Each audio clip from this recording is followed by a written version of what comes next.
listener to the Campfire Cult podcast. From a camper van deep in the haunted woods, I bring you first-hand accounts of chilling encounters with the paranormal. Step into the night and take a peek into the realm where reality and the supernatural collide. My name is Jazz, and I'll be your host.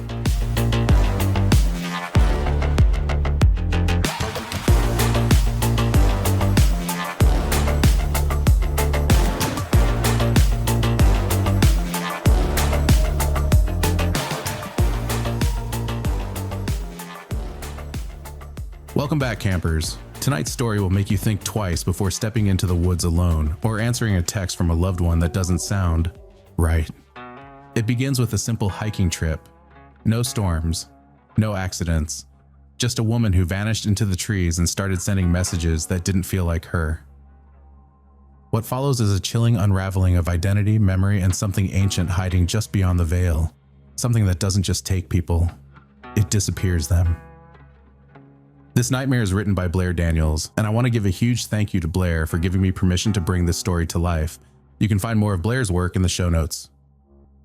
So zip up that tent, check your phone one more time, and don't trust any messages that feel off. Because tonight, listeners, something is waiting for you, patiently, to be alone and isolated. Let's begin. Today, my girlfriend Thea decided to go hiking. I know I should have gone with her, but she always does her hikes alone because I slow her down. Usually she's only gone 2 hours or so. Now, she's been gone for nearly 4. I'm considering calling the police. She should have been home by now. I've tried calling her repeatedly, but she doesn't pick up. All I have is our text conversation from the day, and as I read it over and over, I feel like something is terribly off. 2:33 p.m. Me. Seen anything cool yet? Thea. Nope. I'll send you pics when I get to the waterfall. 2:57 p.m. Thea. You're cooking dinner tonight, right? Me. Yep. Chicken pot pie. Thea. Yum. So excited. After that interchange, we didn't exchange any texts for about an hour. Then around 4, she sent me a text. 4:06 p.m. Thea. I found the waterfall. Below this text was a selfie. Thea standing in front of a small waterfall, smiling at the camera, arms crossed, cap covering her wild hair. Earrings, the turquoise ones I'd given her on our first anniversary, glinting in the light. I sent a text back. Me. You're cute. Then I stopped. Something about the photo bothered me. I stared at her smiling face, blue eyes shaded by her cap, her thick curls of black hair brushing her shoulders. Wait, her arms were clearly crossed. She wasn't holding the phone. There was no way she could be. Someone else had taken the photo, or maybe she'd propped it up on a rock or in a tree, but she couldn't have taken the photo herself. I quickly shot off another text. Me. Who took that photo? She didn't reply to that right away. So I'd left the phone on the desk and went downstairs to start prepping dinner. I pushed the creeping anxiety to the back of my mind and focused on the food, putting more effort than usual into cutting the onions. Call me paranoid, but my last girlfriend cheated on me and left my heart broken. Knowing someone else took that photo, and the fact that she hadn't responded to that text when she'd responded to the others promptly, made me feel awful. Come on. She probably just asked some passerby to take her photo. Clunk, my knife sliced through the onion, hitting the cutting board with a full thump. But what if, when I got back upstairs 45 minutes later, I was relieved to see there was a new text. 4:53 p.m. Thea. Thinking of you. I frowned. First, she didn't answer my question. Second, Thea doesn't usually send emotes or smileys. Gifts, sure, but not this. It was weird. Me. Thinking of you too. Did you get my last text? Thea. I'll be back by dinner time. Me. Okay, I love you. I unpaused StarCraft and played for a while. I was only interrupted by my phone pinging. I picked it up. A text. 5:37 p.m. Thea. I'm on my way back. Thea. Image loading. The image popped up. It was another selfie. This time, she was holding the phone. I could see her outstretched arm in the lower part of the frame, and she was standing in a much clearer part of the forest. She must have been near the trailhead. I breathed a sigh of relief and began to type. Me. Awesome, pot pie is already in. My fingers froze. In the photo, just at the edge of the screen, there was something in the fallen leaves. A shadow. A shadow just a few feet from her own, cast by someone off screen. It's after 6 now. Dinner is cold. I've been sitting here, my heart pounding, calling Thea repeatedly. Nothing, except for one text that came in as I was typing this up. Thea, I'm going to be home late. Sorry, I love you. Somehow I'm positive she wasn't the one who sent that text. So much has happened, and I'm still trying to process everything. I guess I'll start at the beginning. Thea never returned home on Saturday night. After I called the police, I headed over to the trail alone. Well, not entirely alone. I brought our little dog, Giselle, thinking she might be able to pick up a scent or something. But as soon as I pulled into the parking lot, my heart dropped. There was her car, her beat-up Honda Civic, parked crookedly under a street lamp. Thea's still here, but she wouldn't do that, not voluntarily. It was already pretty dark out, and we have a lot of coyotes in the area. She wouldn't be stupid enough to keep hiking past dark. Would she? I tried the door to her car. Locked. Shined my phone's flashlight in the windows. She wasn't in there. Nothing looked out of place, though it was hard to tell with how messy Thea's car always is. The dread in the pit of my stomach grew. I grabbed Giselle and headed towards the trail. As soon as we stepped into the woods, it was even darker. What little light was left in the sky was choked out by the thick foliage. I took a second to glance at the sign, to figure out which way the waterfall was. Then I continued into the forest. Thea? I called. Thea. No response. I looked at Giselle. She didn't seem to be picking up anything. I tried to call Thea again. She didn't answer. All I had was that last text, staring me in the face. Thea, I'm going to be home late. Sorry, I love you. As a last-ditch attempt, I sent a text back. 8:23 p.m. Me. How late? Where are you? I've been calling you. I watched as the indicator went from sent to delivered, and then to read. My blood ran cold. My fingers flew over the keys, starting to type.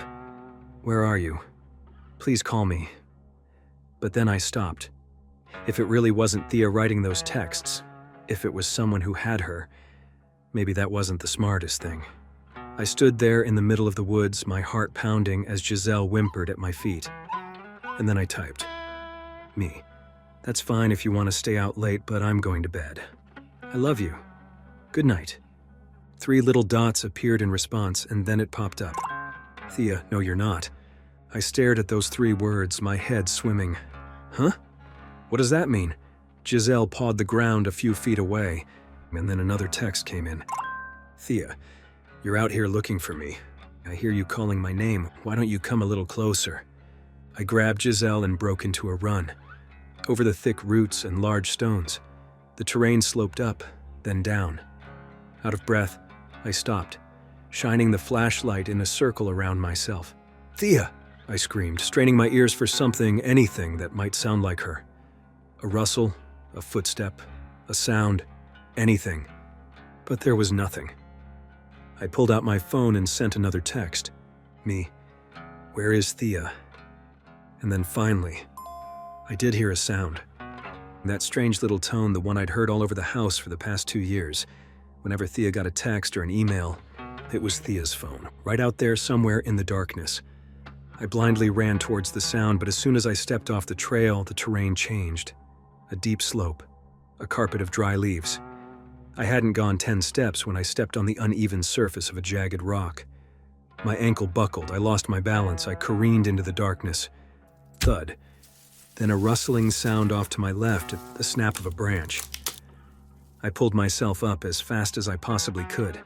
Pain shot up my ankle, but I continued blindly forward, waving my phone every which way. White light flashed across gnarled trunks, yellowed leaves. Giselle barked at me from the trail, but I didn't see anything. I sent Thea another text, and then I listened, but there was no ping, no footsteps, no rustling, Nothing. Just silence, punctuated by Giselle's barks. The police arrived soon after that. I told them everything. I showed them the texts, showed them where I'd heard Thea's cell phone. They didn't find her, but they did find something in the parking lot that I'd missed. A turquoise earring. I didn't sleep on Saturday night. I drove around town for hours, looking for anything suspicious, asking late-night partygoers if they'd seen anything. I called the police repeatedly, checking in on their search. Nothing. And then when the sun broke over the treetops, my phone pinged. To my surprise, it was Thea. 6:42 a.m. Thea, I'll see you soon. Thea, image loading. A selfie popped up. But this one wasn't like the others. The photo was dark and grainy. The forest was all grays and shadows, maybe taken just after sunset or just before dawn. And there, leaning against a tree, was Thea, arms hanging at her sides, hair wild. Her cap pulled so far down her eyes were completely hidden in shadow. Just looking at it made me feel like throwing up. I sent the photo to the police immediately, but they haven't been able to do anything with it yet. I thought they had some technology where they can pinpoint the location of a cell phone, but either they haven't been able to do it, or they don't want to tell me yet what they've found. But there's one thing I haven't told the police. Tonight, I got one final text from her. After nearly 48 hours without Thea, after my fruitless search in the forest, after everything the police have done, this is all I have. One final text. 12:01 a.m. Thea, are you going to come find me? I think maybe it's time to return to the woods. That text was a trap set by whoever took Thea. I handed everything over to the police, even the final text. They were able to find out what cell tower Thea's phone was pinging off of, but unfortunately, the area encompassed most of the park. I organized a small search party to go around town and search. We also posted all over social media. Everything came up empty. Wednesday rolled around with no texts, no leads, no word from the police. And then Thursday. Each hour that went by without hearing anything, I got a little less hopeful. Several times I forced myself to look at those 3 photos she sent me, to look for clues, but they only made me feel sick. And then Friday happened. I'd started the day as usual, checked in on the social media groups, looking to see if anyone found anything out. I made some coffee and was about to call the police to see if there were any updates. And then my phone rang. When I saw the caller ID, I couldn't believe it. Thea. I snatched the phone and immediately picked up. Thea? I asked, my heart pounding in my chest. Silence on the other line. Thea, tell me where you are, please. Silence. If this is who took Thea, please, I'll do anything. Don't hurt her. I'll pay ransom. I'll do whatever you want. Just, please, please don't hurt her. No one spoke, but I did hear something now. A faint crackling sound. Static? The wind blowing through the speakers. Please say something. My heart pounded, my legs shook. I glanced around the kitchen, my mind racing. Can't the police trace the call? Do they need to be on the line? Do I need to keep the call on for 60 seconds? I had no idea. Do you want money? I asked, my voice trembling as I opened my laptop. We don't have much, but I'll wire it all to you. Right now. Please, just give Thea back to me. I began placing a wireless call to 911. The crackling sound intensified. Please, the call dropped. I immediately told the police, begged them to trace it, to do something. But they just gave me the same canned responses they had for the past several days. So I got in my car and drove. I didn't even know where I was going, but then I found myself pulling into the parking lot, staring at those same dark trees and winding trail. I was debating whether I should actually go in when I saw it. A plume of dark smoke rising above the treetops.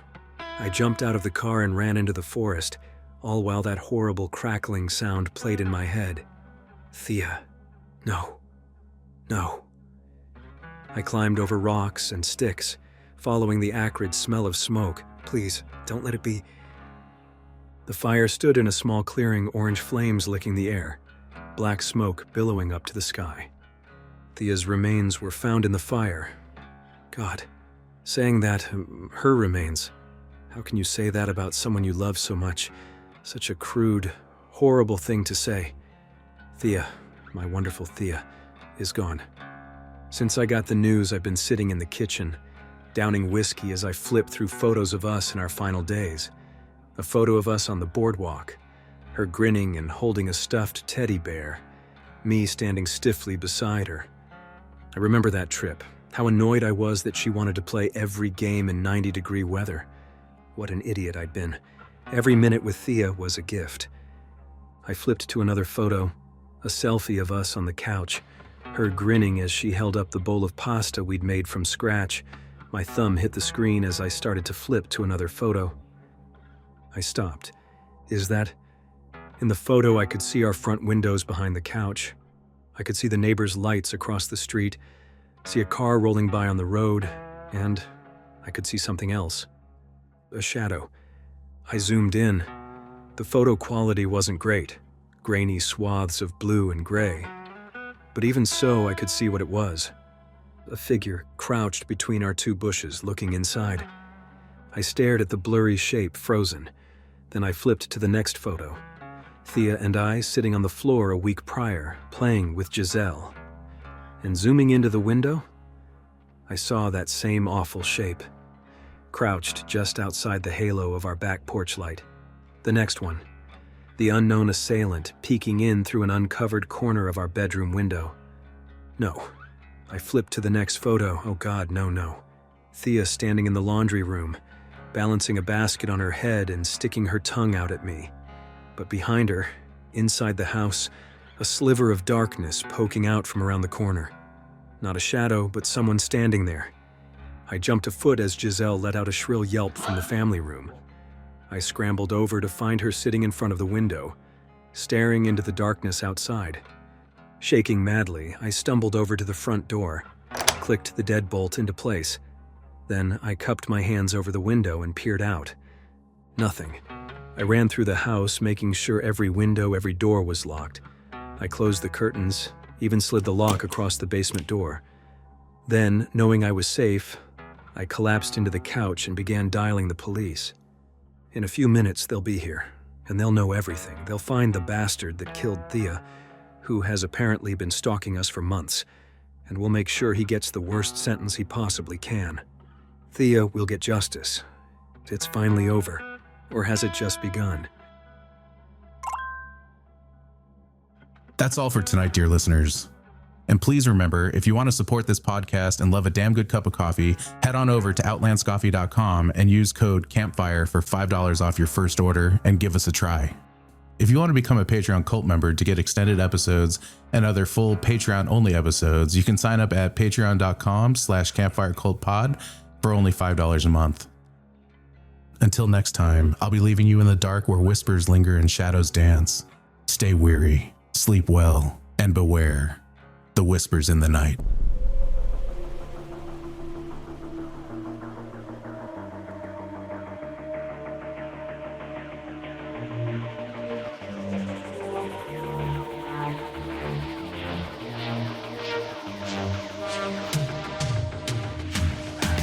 If you have a story to tell, please reach out via email at contact@campfirecultpod.com or leave me a voicemail message at 720-297-8608. You can follow us anywhere on social media at Campfire Cult Pod and online at campfirecultpod.com. And finally, if you don't mind, please rate and review wherever possible.